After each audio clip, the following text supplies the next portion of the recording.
Hello guys. आज के इस वीडियो में हम लोग डिस्कस करने वाले हैं चैप्टर वन। चैप्टर वन का नाम है accounting for not for profit organisation. है जिसमें हम लोग करेंगे ऑब्जेक्टिव क्वेश्चंस का एनालिसिस। मतलब ये है कि एमसीक्यू क्वेश्चन है ना, उसका हम लोग इसमें सॉल्यूशन देखेंगे कि कौन से क्वेश्चंस का आंसर क्या होगा। ठीक है, ताकि हमारा वो गलती ना हो जाए। तो आइए देखते हैं question number one.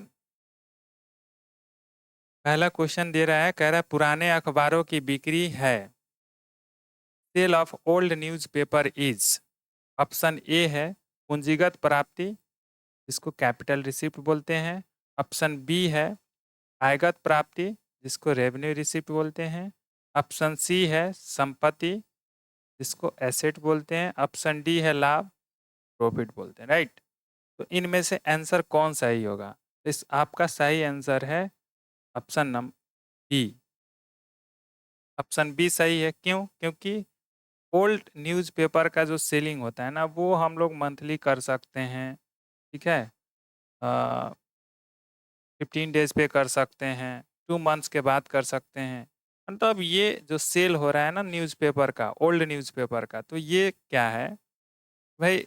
Daily daily newspaper आता है, उसको जमा करके बेचो या डेली का डेली बेच दो। तो ये रिक्यूरिंग नेचर का है, और रिक्यूरिंग नेचर का जो भी रिसिप्ट होता है उसको हम लोग रेवेन्यू रिसिप्ट कहते हैं। राइट, तो ऑप्शन बी ही सही होगा। ओके, अब नेक्स्ट क्वेश्चन है, पुरस्कार कोष से संबंधित आय एवं व्यय को दिखाया जाता है। ठीक है, income and expenses related to the prize fund is show इन।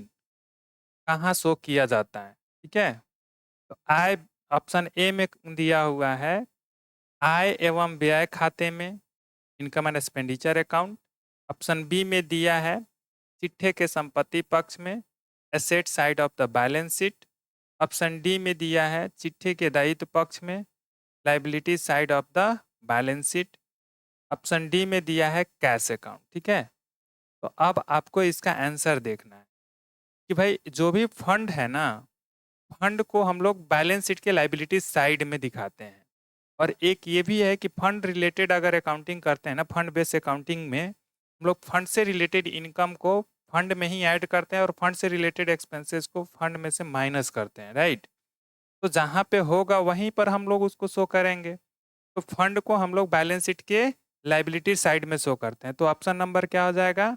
सी सही हो जाएगा। राइट, नेक्स्ट क्वेश्चन है कि गैर व्यापारिक संगठनों का आजीवन सदस्यता शुल्क है। Life membership fee of non trading concerns is. यानी नॉन ट्रेडिंग कंसर्न्स के जो लाइफ मेंबरशिप फीस होते हैं वो होते हैं कौन सा? ऑप्शन ए में दिया हुआ है पूंजीगत प्राप्ति, कैपिटल रिसिप्ट। ऑप्शन बी में दिया हुआ है आयगत प्राप्ति, रेवेन्यू रिसिप्ट। सी में बोथ, डी में नन ऑफ दिस। तो आपका राइट आंसर हो जाएगा ऑप्शन ए। क्योंकि लाइफ मेंबरशिप फीस यानी आजीवन सदस्यता शुल्क यानी पूरे जीवन में भर का एक ही बार में दे दिया जाता है, ये बार बार नहीं आता है, नॉन रिक्यूरिंग नेचर का है, इसलिए इसको हम कैपिटल रिसिप्ट बोलते हैं। ठीक है, तो इसका आंसर हो जाएगा ए।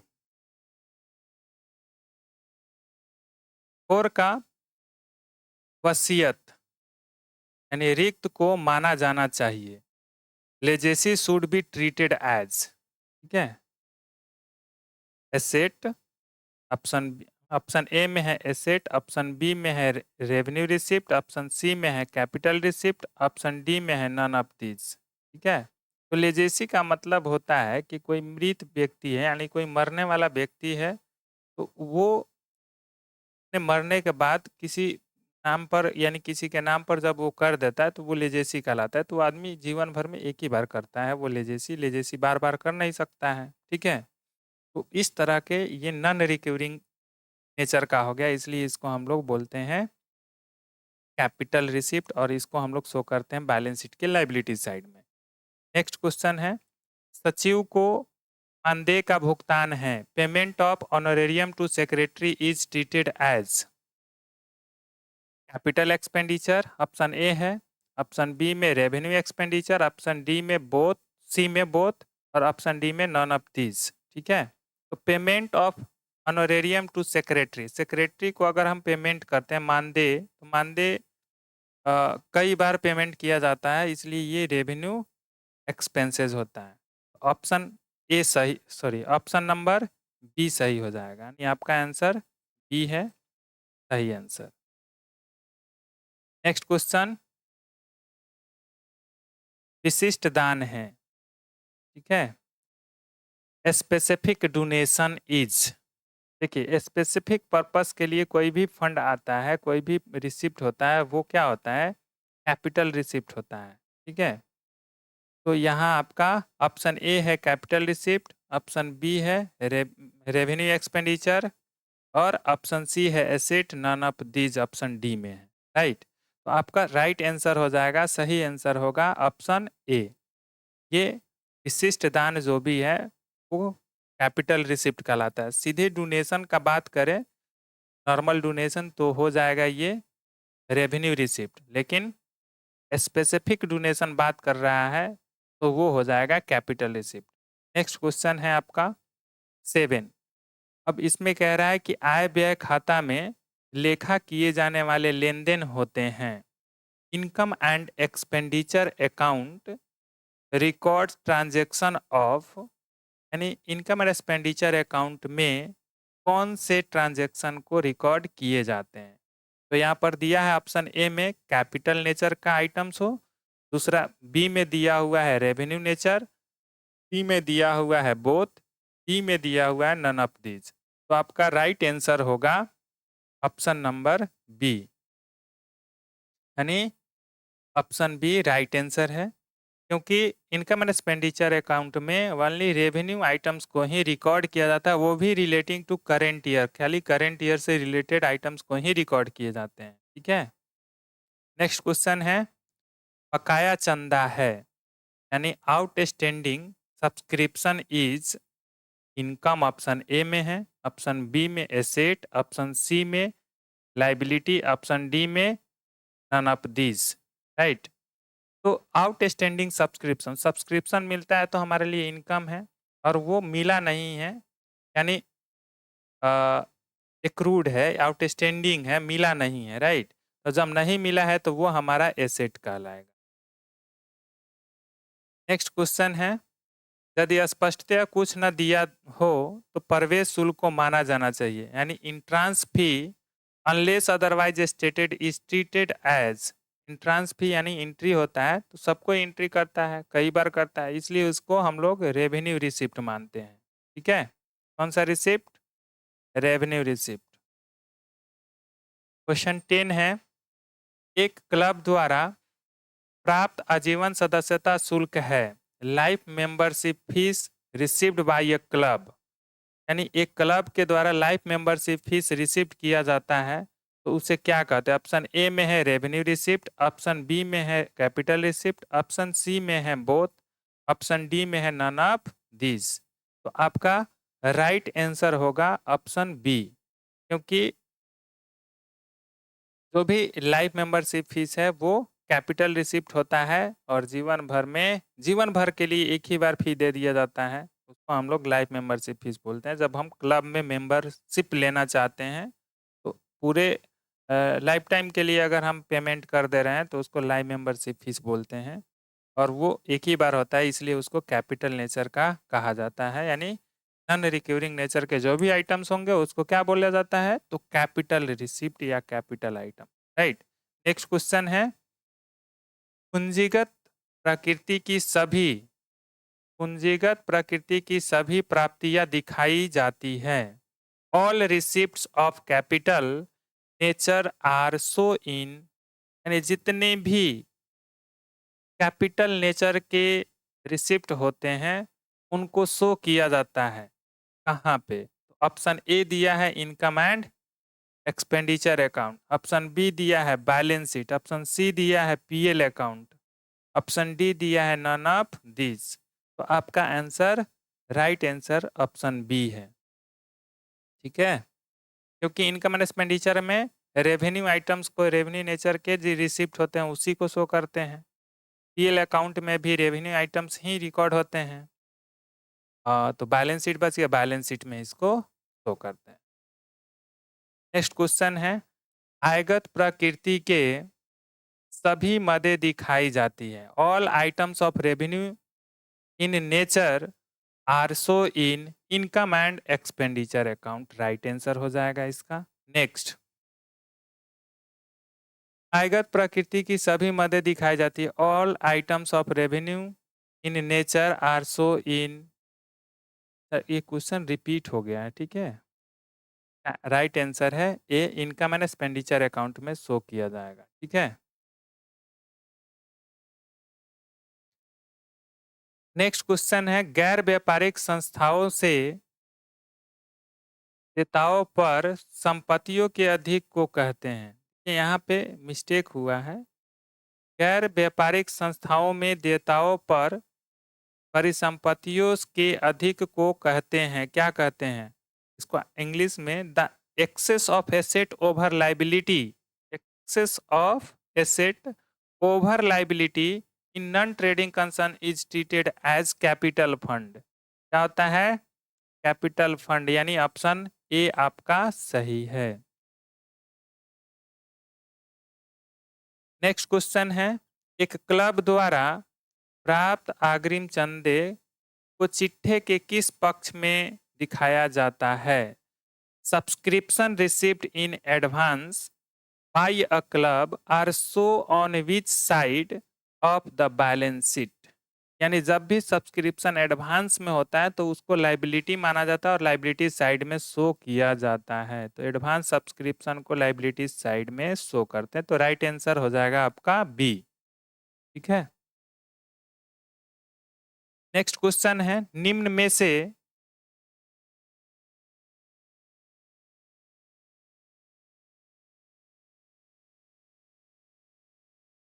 से कौन आय नहीं है? Which of the following is not an income? Subscription income होता है, डोनेशन इनकम होता है, सेल ऑफ टिकट इनकम होता है, इंडोमेंट फंड ये इनकम नहीं है। इंडोमेंट फंड जो कैश होता है ना, उसमें से एक स्पेसिफिक पर्पस के लिए बनाया जाता है, उसको हम लोग इंडोमेंट फंड बोलते हैं। भविष्य निधि भी शायद इसको बोलते हैं, नहीं सीधे इंडोमेंट निधि बोलते हैं। ठीक है, नेक्स्ट क्वेश्चन है, आय व्यय खाता। आय व्यय खाते में शामिल होते हैं। Income and expenditure account includes. Income and expenditure account में क्या इंक्लूड होता है?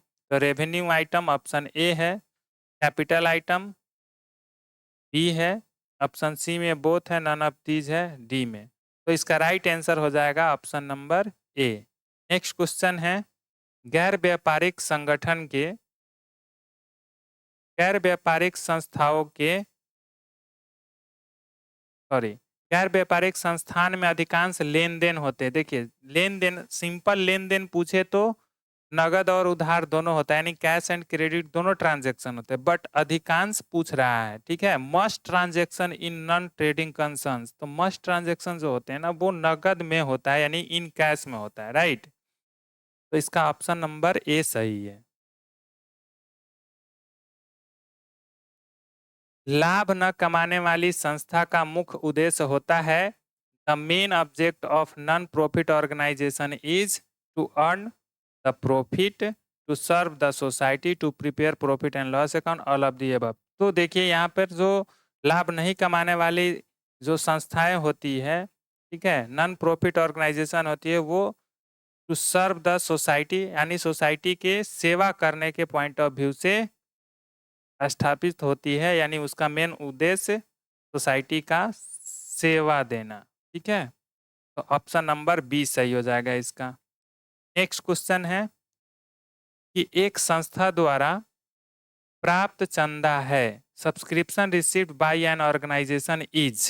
देखिए कोई भी ऑर्गेनाइजेशन है जो सब्सक्रिप्शन रिसीव कर रहा है, ठीक है, तो उसके लिए वो सब्सक्रिप्शन रेवेन्यू रिसिप्ट कहलाएगा। ठीक है, तो इसका राइट आंसर हो जाएगा बी।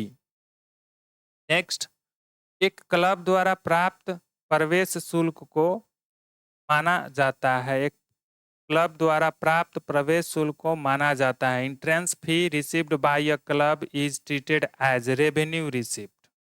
तब तक कुछ नहीं कहा जाए, वो रेवेन्यू रिसिप्ट कहलाता है या माना जाता है। ठीक है। नेक्स्ट, प्राप्ति एवं भुगतान खाता का सारांश है। प्राप्ति एवं भुगतान खाता डॉट डॉट का सारांश है। Receipt and payment account is a summary of, किसका है सारांश? तो वो कैश बुक का समरी होता है। किसका होता है? कैश बुक का समरी। तो इसका राइट आंसर हो जाएगा सी। नेक्स्ट क्वेश्चन है, वर्ष के दौरान प्राप्त चंदा 50,000 है, वर्ष के अंत में अदत्त चंदा 80,000 है, सॉरी 8,000 है। वर्ष के प्रारंभ में अदत्त चंदा है कौन चीज? 6,000 का। चंदा से प्राप्त शुद्ध आय होगी, यानी subscription received during the year 50,000, subscription outstanding at the end of the year 8,000, subscription outstanding at the beginning of the year 6,000, net income from subscription will be. तो 52,000 हो जाएगा राइट आंसर, ऑप्शन सी। ठीक है। अब कैसे होगा? तो नियम है भाई कि जब भी कैलकुलेशन करते हैं ना, calculation of income for non profit organisation के लिए जब हम फॉर्मेट बनाते हैं, तो सब्सक्रिप्शन से अगर है इनकम, तो कितना इनकम है ड्यूरिंग द ईयर? 50,000 है। तो इसमें ना हम लोग आउटस्टैंडिंग, क्लोजिंग आउटस्टैंडिंग को ऐड करते हैं। तो ये 8,000 दिया हुआ है, क्लोजिंग आउटस्टैंडिंग 8,000 इसमें ऐड हो जाएगा। ठीक है, हो गया 58,000। अब इसमें से माइनस कर लो ओपनिंग आउटस्टैंडिंग 6,000, तो कितना आया? 52,000। राइट। नेक्स्ट क्वेश्चन है, वर्ष के दौरान प्राप्त चंदा ₹1,80,000, वर्ष के अंत में अदत्त चंदा 20,000, वर्ष के अंत में प्राप्त अग्रिम चंदा 10,000। आय तथा व्यय खाते में क्रेडिट की जाने वाली चंदे की राशि होगी। तो आय एवं व्यय खाते में वही राशि क्रेडिट की जाती है जो करंट ईयर से रिलेटेड होती है। राइट। इसका मतलब यह है कि भाई आपको कैलकुलेशन करना है सब्सक्रिप्शन से कितना इनकम हुआ है करंट ईयर का। राइट। तो उसके लिए देखिए यहाँ सब्सक्रिप्शन है 1,80,000, ये ड्यूरिंग द ईयर रिसिप्ट हुआ है। और वर्ष के अंत में जो आउटस्टैंडिंग है वो 20,000 है। तो अंत वाला जो आउटस्टैंडिंग होता है उसको ऐड कर लेते हैं, तो ये 2 लाख हो गया। अब इसमें से वो लास्ट में यानी अंत में जो एडवांस होता है वो नेक्स्ट ईयर का होता है, इसलिए उसको माइनस कर लेते हैं। तो ये 10,000 है, इसको माइनस करेंगे तो आएगा 1,90,000। तो इसका राइट आंसर हो जाएगा ऑप्शन बी। ठीक है। नेक्स्ट, उपभोगजन्य पदों की बिक्री से सभी प्राप्तियों को माना जाता है। All receipts from sale of consumable items are treated as. तो जो भी कंज्यूमेबल आइटम्स है उसको बेचते हैं, तो उससे जो रिसिप्ट होता है उसको हम लोग रेवेन्यू रिसिप्ट मानते हैं, उसको रेवेन्यू रिसिप्ट ही माना जाता है। तो आपका राइट आंसर हो जाएगा बी। नेक्स्ट क्वेश्चन है आपका, आय एवं व्यय खाता का शेष डॉट डॉट दर्शाता है, यानी balance of income and expenditure account shows. क्या शो करता है इनकम एंड एक्सपेंडिचर अकाउंट का बैलेंस? कैश तो शो करता नहीं है, कैपिटल फंड शो करता नहीं है, प्रॉफिट एंड लॉस शो नहीं करता है, तो करता क्या है भाई? फिर ये करता है सरप्लस एंड डेफिसिट। तो आपका राइट आंसर हो जाएगा ऑप्शन डी। नेक्स्ट, मृत व्यक्ति की वसीयत से प्राप्त संपत्ति को कहा जाता है। Property receipt as a result of the will of the deceased person is called, यानी मरने वाला आदमी जो अपने प्रॉपर्टी, मरने वाला आदमी से जो उसके इच्छा से उसकी जो प्रॉपर्टी मिलती है उसको हम लोग बोलते हैं वसीयत। तो आपका आंसर हो जाएगा राइट आंसर ऑप्शन ए, वसीयत, जिसको अंग्रेजी में लेजेसी कहते हैं। राइट। आपका नेक्स्ट क्वेश्चन है, वसीयत को मानना चाहिए, क्या मानना चाहिए? तो legacy should be treated as. a liability, a revenue receipt, an income, none of these। ठीक है, तो लेजेसी हमेशा क्या होता है, एक लाइबिलिटी होता है। ठीक है, इसको लाइबिलिटी साइड में शो करते हैं। राइट, नेक्स्ट क्वेश्चन है, देखिए one by one step by step सारा का सारा क्वेश्चन आपका कराया जाएगा। बस ये है कि आपको पेशेंस रखना होगा, टाइम तो लगता ही है हर चीज़ में, थोड़ा टाइम देना पड़ेगा इस पर। चलिए नेक्स्ट क्वेश्चन है आपका क्वेश्चन नंबर 29। यदि आय ₹16,000 एंड है और पूंजी कोष में डेबिट की गई कमी 4,300 है तो व्यय है, क्या व्यय है? If income rupees 16,000 and deficit debited to capital fund is rupees 4,300, then expenditure is, क्या एक्सपेंडिचर होगा? तो देखिए इनकम है 16,000, ठीक है, और आपका डेफिसिट दिखाया जा रहा है 4,300 का। मतलब ये है कि ये डेफिसिट, यानी डेफिसिट का मतलब कैपिटल में इतना कमी हो गया। ठीक है, हो सकता है जीरो रहता, तो कितना खर्च हो गया है कि भाई इतना माइनस में चला गया है। ठीक है, तो इनकम है आपका 16,000, तो 16,000 में इस 4,000 को जोड़ दो, 4,300 को, तो जितना आएगा वही ना खर्च हुआ है, तो 20,300 खर्च हुआ है, इसलिए ये चला गया है माइनस में। तो आपका राइट आंसर हो जाएगा ऑप्शन सी। नेक्स्ट, एक क्लब द्वारा प्राप्त आजीवन सदस्यता शुल्क को दिखाया जाता है। Life membership fee received by a club is show in income and expenditure account, balance sheet, receipt and payment account, none of this. जो भी रिसिप्ट होता है, अब देखो यहाँ पर life membership fees received by a club is show in कहाँ पे दिखाया जाता है? तो इसको रिसिप्ट एंड पेमेंट अकाउंट में भी दिखाया जाता है, बैलेंस शीट में भी दिखाया जाता है। ठीक है, लेकिन ये रिसिप्ट हो रहा है इसलिए इसको ऑप्शन सी में रखा जाएगा, क्योंकि दोनों में ये आर्थिक चिट्ठा में भी दिखाया जाता है लाइफ मेंबरशिप फीस को, और इसमें भी दिखाया जाता है रिसिप्ट एंड पेमेंट अकाउंट में भी।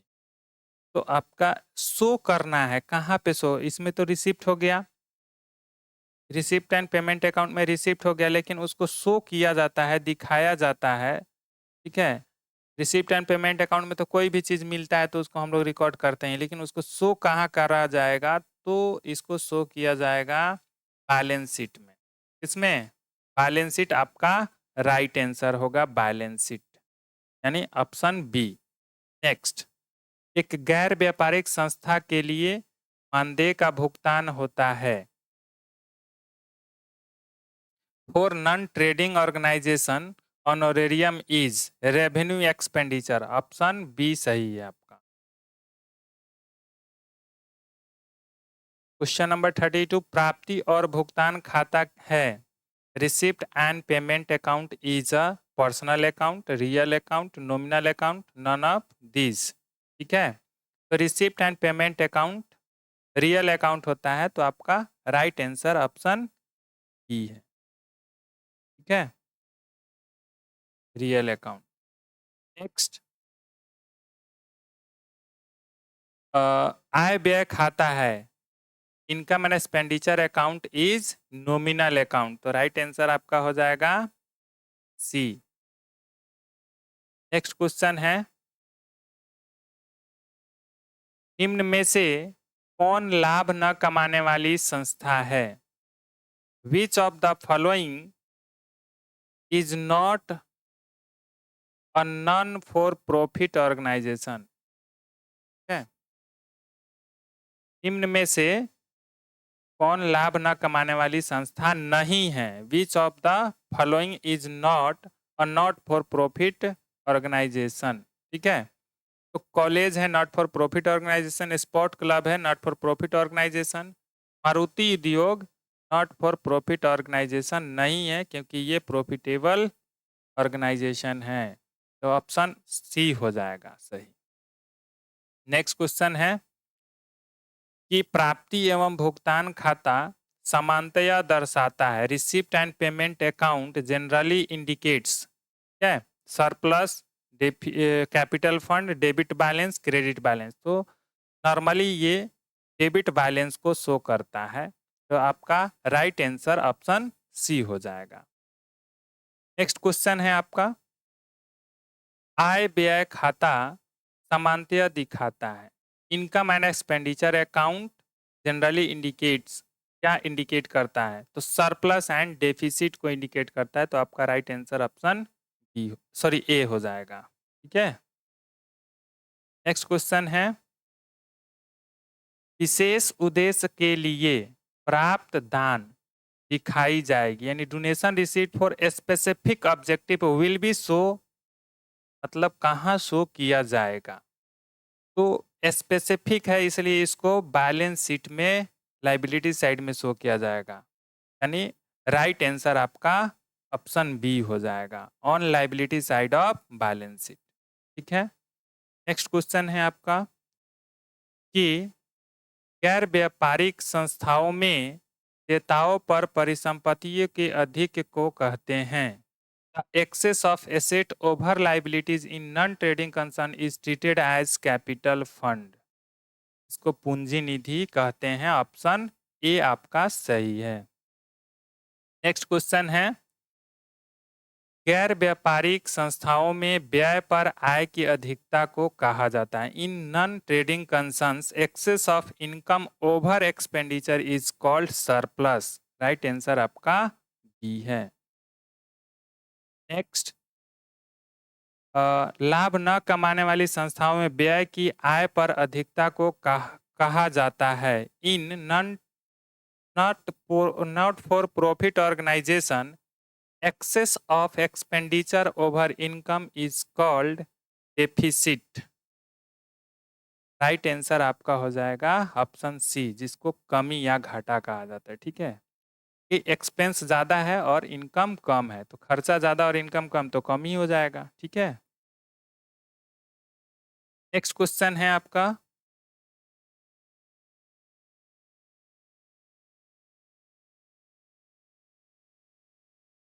नेक्स्ट क्वेश्चन है, विशेष उद्देश्य के लिए प्राप्त किया चंदा यानी subscription receipt for special purpose कहाँ दिखाया जाएगा। ठीक है, तो स्पेशल पर्पस के लिए जो भी चंदा रिसीप्ट किया जाएगा उसके लिए एक अलग से खाते खोलेंगे और उसको स्थिति विवरण यानी बैलेंस शीट में शो करेंगे। ठीक है, लाइबिलिटी साइड में।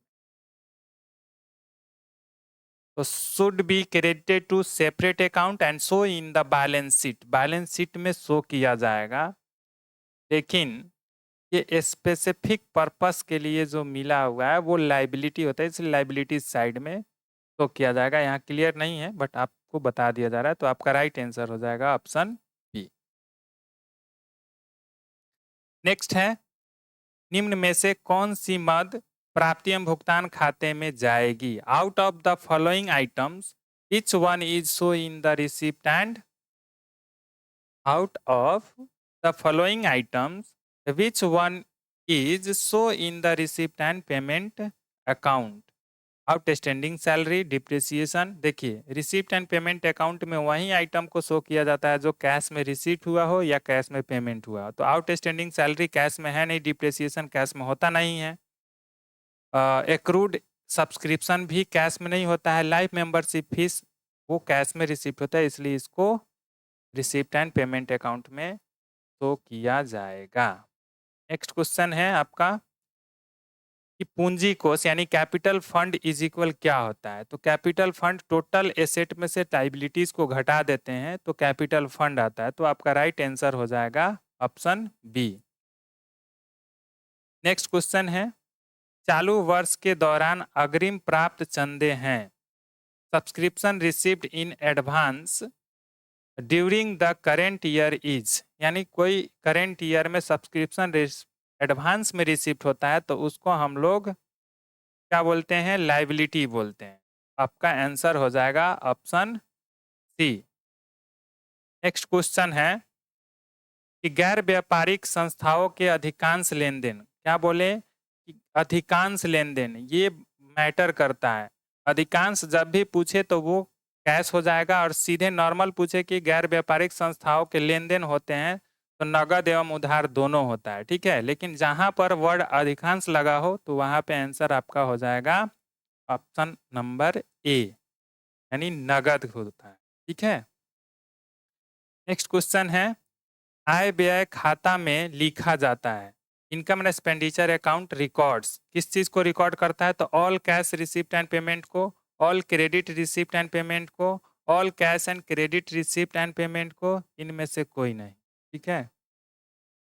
तो इनमें से कोई नहीं, सभी को तो रिकॉर्ड नहीं करता। ऑल कैश जो है, कैश रिसिप्ट एंड पेमेंट को ये रिकॉर्ड करता नहीं है, ये केवल रेवेन्यू आइटम्स को ही रिकॉर्ड करता है, इसलिए इसका ऑप्शन राइट ऑप्शन हो जाएगा ऑप्शन नंबर डी, ठीक है। नेक्स्ट क्वेश्चन है, कौन सा क्रम सही है या उचित है, यानी विच sequence is correct and appropriate. तो इसमें है रोकड़ बही, प्राप्ति एवं भुगतान खाता, आय व्यय खाता तथा चिट्ठा, यानी cash book, receipts and payment account, income and expenditure account and balance sheet. तो एक बात ध्यान दीजिएगा, जो भी नॉन प्रॉफिट ऑर्गेनाइजेशन होता है उसमें सबसे पहले रोकड़ बही तो होता है, यानी कैश बुक होता है, उसके बाद रिसिप्ट एंड पेमेंट अकाउंट बनाया जाता है, और उसके बाद इनकम एंड एक्सपेंडिचर अकाउंट, और उसके बाद बैलेंस शीट बनाया जाता है। तो आपका right answer option number A ही है। नेक्स्ट क्वेश्चन है, अग्रिम प्राप्त चंदा, ठीक है subscription received in advance is. कोई भी सब्सक्रिप्शन एडवांस में रिसिप्ट होता है तो वो लाइबिलिटीज है, राइट। जो भी इनकम हो अगर एडवांस रिसिप्ट हो रहा है वो लाइबिलिटी, जो भी एक्सपेंस हो एडवांस पेड किया जा रहा है तो वो क्या हो जाएगा, प्रीपेड, यानी प्रीपेड कहलाएगा, और वो एसेट कहलाता है, एसेट साइड में रहता है, ठीक है। इनकम होगा एडवांस तो लाइबिलिटीज, एक्सपेंस होगा एडवांस तो एसेट, ध्यान रखिएगा लोग। तो इसका आपका राइट आंसर क्या है, ऑप्शन बी। चलिए नेक्स्ट क्वेश्चन में, प्राप्ति एवं भुगतान खाते में प्रविष्टि की गई मदें होती है। In receipt and payment account item entered are capital items, revenue items, B, यानी ए एंड बी दोनों, नन ऑफ दिस। तो यहाँ पर रिसिप्ट एंड पेमेंट अकाउंट में दोनों आइटम्स को इंटर्ड किया गया रहता है, चाहे वो रेवेन्यू आइटम हो या फिर कैपिटल आइटम हो, दोनों को रिकॉर्ड किया जाता है, इसलिए आपका राइट आंसर हो जाएगा ऑप्शन सी, ठीक है। नेक्स्ट क्वेश्चन है, आय व्यय खाता में प्रविष्टि की जाने वाली यानी प्रविष्ट की गई मदें होती है। In income and expenditure account items entered are only revenue items, ठीक है। इनकम एंड एक्सपेंडिचर अकाउंट में केवल रेवेन्यू आइटम्स को इंटर किया गया रहता है। नेक्स्ट क्वेश्चन है, आय व्यय खाता में प्रदर्शित लेन देन होते हैं। The transaction show in income and expenditure account are revenue, यानी जो भी ट्रांजेक्शन होता है इनकम एंड एक्सपेंडिचर अकाउंट में शो किया गया होता है वो होता है रेवेन्यू नेचर का, ठीक है। तो आपका राइट आंसर हो जाएगा ऑप्शन ए। नेक्स्ट क्वेश्चन है, चालू वर्ष में प्राप्त अग्रिम चंदा है, यानी subscription receipt in advance during the current year, यानी करेंट ईयर में सब्सक्रिप्शन एडवांस मिलता है तो वो लाइबिलिटी होगा। कितना बार क्वेश्चन रिपीट हुआ है, चलिए जितना बार आपको क्वेश्चन रिपीट होगा उतना ज़्यादा कंसेप्ट क्लियर होगा, ठीक है। तो कोई भी सब्सक्रिप्शन एडवांस में मिलता है, सब्सक्रिप्शन इनकम होता है और इनकम एडवांस में मिलता है तो वो लाइबिलिटी कहलाता है। तो आपका राइट आंसर हो जाएगा ऑप्शन डी, चलिए सॉरी डी बोल रहे हैं, ऑप्शन सी, जो सही निशान लगाया गया ऑप्शन सी सही हो जाएगा लाइबिलिटी। नेक्स्ट क्वेश्चन है, विशिष्ट उद्देश्य के लिए प्राप्त दान का लेखा किया जाता है। Donation received for a specific purpose is accounted as, कैसे अकाउंट किया जाता है, ठीक है। तो वो लाइबिलिटी होता है, क्या होता है, लाइबिलिटी। तो आपका राइट आंसर हो जाएगा ऑप्शन बी। नेक्स्ट क्वेश्चन है, लाभ न कमाने वाली संगठनों की आय का मुख्य स्रोत क्या होता है? तो मुख्य स्रोत होता है चंदा। तो आपका राइट आंसर होगा ऑप्शन ए। नेक्स्ट क्वेश्चन है 55 नंबर में कि वर्ष के अंत में कुल संपत्तियां 2,25,000 है और बाह्य दायित्व 1,00,000 है। यदि वर्ष के लिए अधिक 20,000 है तो प्रारंभिक कोष की गणना कीजिए। प्रारंभिक कोष क्या है ये देखना है। Total asset at the end of the year rupees कितना 2,25,000 and external liabilities rupees 1,00,000। If the surplus for the year is rupees 20,000 then opening capital fund will be क्या होगा। तो चलिए लास्ट में यानी क्लोजिंग कैपिटल है आपका 2,25,000 ठीक है, और उसमें क्लोजिंग डेट पर जो एसेट है सॉरी लाइबिलिटीज है वो 1,00,000 है। तो टोटल जो हुआ वो हमारा कैपिटल लास्ट डेट पर हो गया 1,25,000, जिसमें हम सरप्लस भी ऐड किए थे 20,000, तो अब माइनस कर लेंगे ठीक है। तो आ जाएगा 1,05,000 हमारा ओपनिंग कैपिटल फंड था। तो 1,05,000 आपका राइट आंसर ऑप्शन ए है ठीक है। नेक्स्ट क्वेश्चन, वर्ष के दौरान क्रय की गई स्टेशनरी के लिए भुगतान की राशि रुपीज 45,000 थी। वर्ष के प्रारंभ एवं अंत में स्टेशनरी के लिए लेनदार क्रमशः इतना और इतना थे। चालू वर्ष में क्रय की गई स्टेशनरी की राशि होगी। Amount paid for stationery purchase during the year was rupees 45,000। The creditors for stationery in the beginning and the end of the year were rupees 4,000 and 6,000। Calculate the amount of stationery purchase in the current year. Current year में कितना purchase किया गया है उसको आपको calculate करना है। तो ध्यान दीजिएगा यहाँ पर टोटल पेड किया है 45,000 और क्रेडिटर्स के कंडीशन में क्लोजिंग क्रेडिटर्स को ऐड करते हैं और ओपनिंग क्रेडिटर्स को माइनस करते हैं। तो क्लोजिंग क्रेडिटर्स हो गया 6,500, इसको ऐड करेंगे तो 51,500 हो जाएगा। इसको माइनस करो 4,000 वो तो आ जाएगा 47,500। इसका राइट आंसर हो जाएगा ऑप्शन ए 47,500। नेक्स्ट क्वेश्चन है कि खेल प्रतियोगिता कोष का प्रारंभिक शेष 32,000 था। इस कोष के निर्मित वर्ष के दौरान प्राप्त दान की राशि 15,400 थी। खेलकूद प्रतियोगिता पर व्यय की गई राशि 12,300 थी। तो खेल प्रतियोगिता कोष का अंतिम शेष होगा यानी टोटल ये है 32,800 का और इसका इनकम हुआ है तो इनकम को ऐड कर देते हैं। 15,400 जोड़ दो 0 0 5 7 1 48,200 उसमें से खर्चा हो गया है 12,300 तो घटा दो इसमें से 0 0 9 ठीक है, और 7 में से 2 गया 5, 1 में से 3, 35,900 इसका आंसर हो जाएगा 35,900। तो इसका राइट आंसर है ऑप्शन बी। नेक्स्ट क्वेश्चन है आय तथा व्यय खाता समानतया दिखाता है। क्या दिखाता है? तो वो दिखाता है income and expenditure account generally indicates net profit net loss, ये तो दिखाता नहीं है। बैंक बैलेंस दिखाता नहीं है। कैपिटल फंड दिखाता नहीं है। तो इसका राइट आंसर हो जाएगा option D none of these, इनमें से कोई नहीं है ठीक है। नेक्स्ट क्वेश्चन है कि प्राप्ति एवं भुगतान खाता एक विवरण है। Receipt and payment account is statement of asset liabilities asset and liability none of this. तो इनमें हो जाएगा नन ऑफ दिस क्योंकि ये जो है ना ये प्राप्ति एवं भुगतान खाता स्टेटमेंट है कैश का, कैश बुक का स्टेटमेंट है।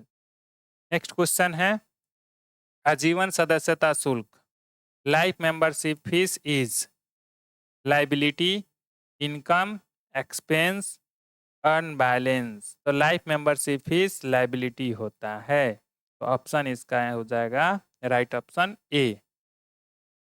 नेक्स्ट, खेल क्लब द्वारा घास का विक्रय है यानी sale of grass by sport club is revenue receipt, क्योंकि स्पोर्ट क्लब में हमेशा घास बिकते रहता है तो उसके लिए ये रेवेन्यू रिसिप्ट कहलाएगा। नेक्स्ट, एक स्कूल द्वारा वार्षिक उत्सव के लिए आयोजन हेतु प्राप्त चंदा है यानी स्पेसिफिक पर्पस के लिए ये चंदा मिला है तो ये कैपिटल रिसिप्ट होगा ठीक है। जब भी स्पेसिफिक पर्पस के लिए कोई भी सब्सक्रिप्शन वगैरह रिसिप्ट होता है तो उसको हम लोग क्या बोलते हैं? कैपिटल रिसिप्ट बोलते हैं ठीक है। उसमें स्पेसिफिक पर्पस, तो यहाँ भी स्कूल के वार्षिक उत्सव के लिए लिया जा रहा है, इसलिए ये स्पेसिफिक पर्पस के लिए हुआ, तो इसको हम लोग कैपिटल रिसिप्ट कहेंगे, राइट। नेक्स्ट क्वेश्चन है, आय व्यय खाता तैयार किया जाता है, किसके द्वारा तैयार किया जाता है? पार्टनरशिप फर्म तो तैयार करता नहीं है, बैंक करता नहीं है, कंपनी करता नहीं, तो करता कौन है? क्लब। तो आपका राइट आंसर हो जाएगा ऑप्शन सी। नेक्स्ट, आजीवन सदस्यता शुल्क दिखाया जाता है, यानी life membership fee are recorded in receipt and payment account, liability side of balance sheet, income and expenditure account, both A and B. तो बोथ ए एंड बी में शो किया जाता है, तो आपका राइट आंसर हो जाएगा ऑप्शन डी, क्योंकि रिसिप्ट एंड पेमेंट अकाउंट में तो उसको दिखाते ही हैं, और बैलेंस शीट के सेट साइड में भी उसको शो करते हैं, इसलिए ए और बी दोनों आंसर सही है। नेक्स्ट क्वेश्चन है आपका कि अदत्त चंदे को दिखाया जाता है, आउटस्टैंडिंग सब्सक्रिप्शन शो इन, जो भी आउटस्टैंडिंग सब्सक्रिप्शन होता है उस वो हमारा इनकम है, अगर आउटस्टैंडिंग है तो एसेट होता है, तो उसको एसेट साइड में शो करते हैं, ठीक है। तो राइट आंसर आपका ए हो जाएगा। चलिए नेक्स्ट क्वेश्चन है, क्वेश्चन नंबर 66, प्राप्ति एवं भुगतान खाता है, receipt and payment account is statement of affairs, cash statement, profit and loss statement, none of this. तो ये रोकर विवरण होता है, यानी राइट आंसर आपका ऑप्शन बी हो जाएगा। नेक्स्ट क्वेश्चन है, एक क्लब द्वारा क्रिकेट मैच के लिए प्राप्त चंदा माना जाता है, subscription received by a club for cricket match is treated as, यानी कोई भी ध्यान से देखिए कि एक क्लब द्वारा क्रिकेट मैच के लिए प्राप्त चंदा माना जाता है, subscription received by a club for cricket match is treated as revenue receipt, asset, earn income, capital receipt. तो ये कैपिटल रिसिप्ट माना जाएगा, क्योंकि वो मैच के लिए ही मिला है, स्पेसिफिक पर्पस है, इसलिए वो क्या होगा? मैच फंड में जाएगा, या फिर मैच के लिए अलग फंड बनाना पड़ेगा और उसमें डालना पड़ेगा, तो वो कैपिटल रिसिप्ट है, राइट। जहाँ भी स्पेसिफिक पर्पस लगा हो वो कैपिटल रिसिप्ट कहलाएगा। नेक्स्ट क्वेश्चन है, निम्न में से कौन सा अलाभकारी संस्थान है? Which of the following is a non profitable organisation? तो बिहार एकेडमिक काउंसिल, ये non, Tata steel, air India, jet airways, ये सब क्या है? प्राइवेट कंपनी है, तो बिहार एकेडमिक काउंसिल यही है नॉन प्रॉफिटेबल ऑर्गेनाइजेशन, तो राइट आंसर आपका ऑप्शन ए हो जाएगा। नेक्स्ट, चलिए ये चैप्टर समाप्त हो गया आपका। टोटल क्वेश्चन है आपका 68, ये 1 नंबर चैप्टर में, जो कि आज ये समाप्त हो गया है। और आपको बहुत बहुत धन्यवाद, thanks for watching for last and in तक वीडियो को देखे हैं। और नेक्स्ट चैप्टर जो आपका होगा ना, वो होगा chapter 2, accounting for partnership firm fundamentals, यानी पार्टनरशिप फर्म का जो फंडामेंटल्स है वो नेक्स्ट चैप्टर 2 में होगा। तो जिसके लिए आप वेट करिएगा, आपको नेक्स्ट टाइम इसका भी वीडियो अपलोड कर दिया जाएगा। और मैं उम्मीद करता हूं कि आप सबको ही घर पे ही बैठ के आप अपना डाउट को क्लियर कर पा रहे हैं हमारे द्वारा, तो हमें बहुत ही खुशी मिल रहा है। और भी ज़्यादा खुशी तब होगा जब आपको अगर ये वीडियो अच्छा लगता है तो अपने दोस्तों को भी शेयर करिए, ताकि उनका भी काम चले और वो भी अपना डाउट क्लियर कर पाए।